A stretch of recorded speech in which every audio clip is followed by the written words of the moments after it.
Sa video na ito ay tatalakayin natin ang pagkasira ng likas na yaman na isa sa mga suliranin at hamong pangkapaligiran sa Pilipinas. Ang Pilipinas ay isa sa mga bansa na binayayaan ng maraming likas na yaman. Tinatayang 15% ng kabuang kita ng Pilipinas sa 2010 ay kita mula sa direktang paggamit ng likas na yaman tulad ng pag-asaka at pangisda. Subalit sa kasalukuyan, patuloy na sinisira at inaabuso ng mga tao ang ating likas na yaman sa iba't ibang mga kadahilanan.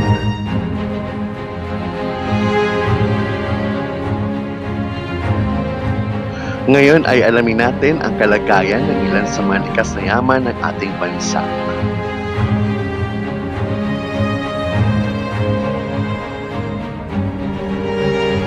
Ang kagubatan sa Pilipinas ay patuloy na lumiliit. Ang forest cover mula 17 hektarya noong 1934 ay naging 6.43 milyong hektarya noong 2003.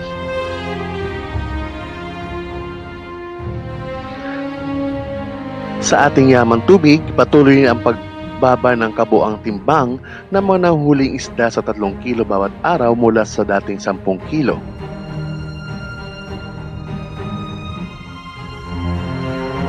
Pagkasira ng yamang lupa sa halos 50% ng matabang lupain sa huling 10 taon.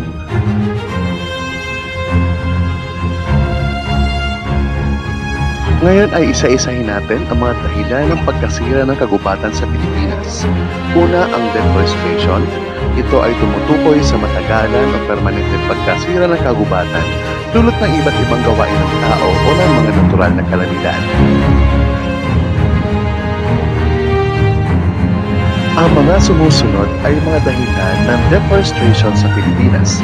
Una ay ang illegal logging o iligal na pagputol ng mga puno sa kagubatan, ang kawalan ng ngipin sa pagpapatupad ng mga batas sa illegal logging sa Pilipinas ang nagpapalubha sa suliraning ito.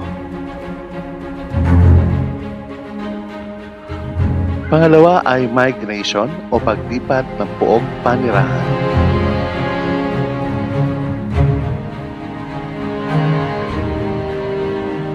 Pangatlo ay mabilis na pagtaas ng populasyon. Pang-apat, fuel wood harvesting o paggamit ng puno bilang panggatong. Isang halimbawa ay ang paggawa ng uling mula sa puno. At ang pang-lima ay ang iligal na pagmimina.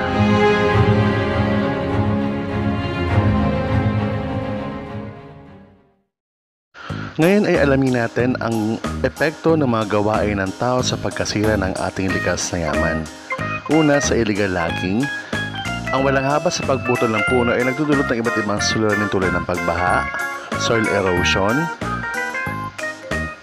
at pagkasira ng tahanan ng mga hayop at ng mga ibon.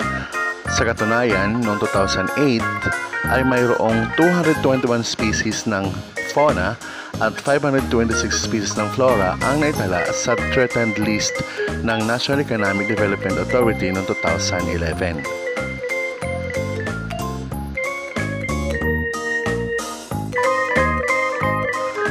Pangalawa, ang migrasyon o paglipat ng puok panirahan, nagsasagawa ng kaingin o slash and burn farming, ang mga lumilipat sa kagubatan at kabundukan na naging sanhi ng pagkakalbo ng kagubatan at pagkawala ng sustansya ng lupa.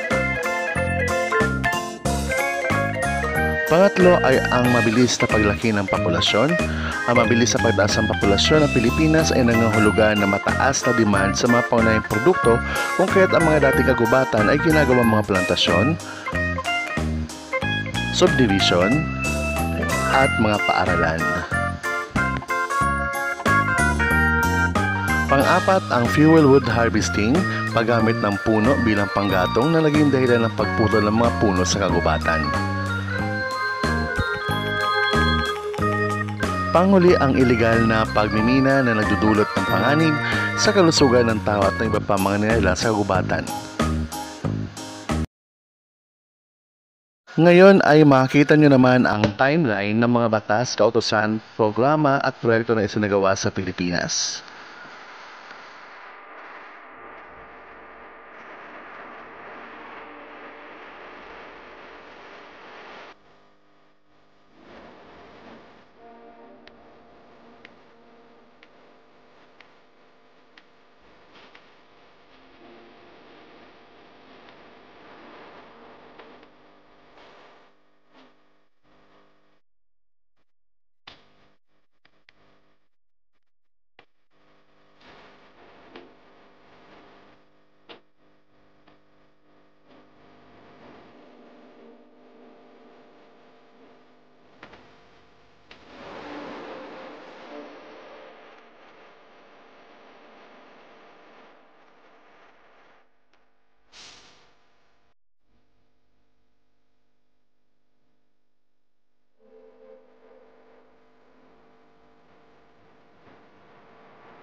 Ang pangatlong suliraning pangkapaligiran ay ang climate change. Ito ay tumutukoy sa pagtaas ng temperatura ng atmosfera ng mundo, karagatan at mga kalupaan. Ano-ano ba yung mga dahilan ng climate change? Una, mga gas na nagmumula sa mga kagamitan. Pangalawa, polusyon dala ng pagsunog ng plastic at iba pang basura. Pangatlo, mga usok na nagmumula sa mga pabrika, sasakyan at mga planta. Pang-apat, ang pagkakaingin. Sino-sino ba ang apektado ng climate change? Una, yung hanap buhay na direkta nakasalalay sa likas niya, matulad ng pangisda at pagsasaka. Pangalawa, hindi sapat ang iyong kinikita at kulang ang iyong kakayahan na tumugon sa mga pagbabago. Pangatlo, kulang ang iyong kaalaman ukol sa climate change.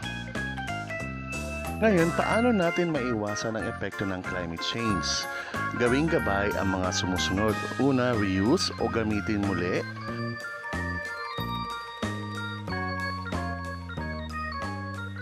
Pangalawa, reduce, bawasan ng pagkonsumo.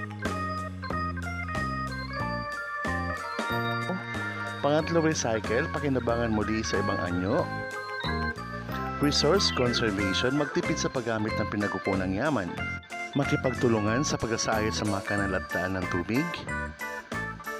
Makiisa sa mga gawain sa barangay na nakatuon sa pagpapanatili ng kalinisan ng kapaligiran, huwag magpuputol ng puno, at magsagawa ng regular clean-up drive. Sana ay may natutuhan ka sa ating pagsantinilakay ngayon. Hanggang sa muli, paalam!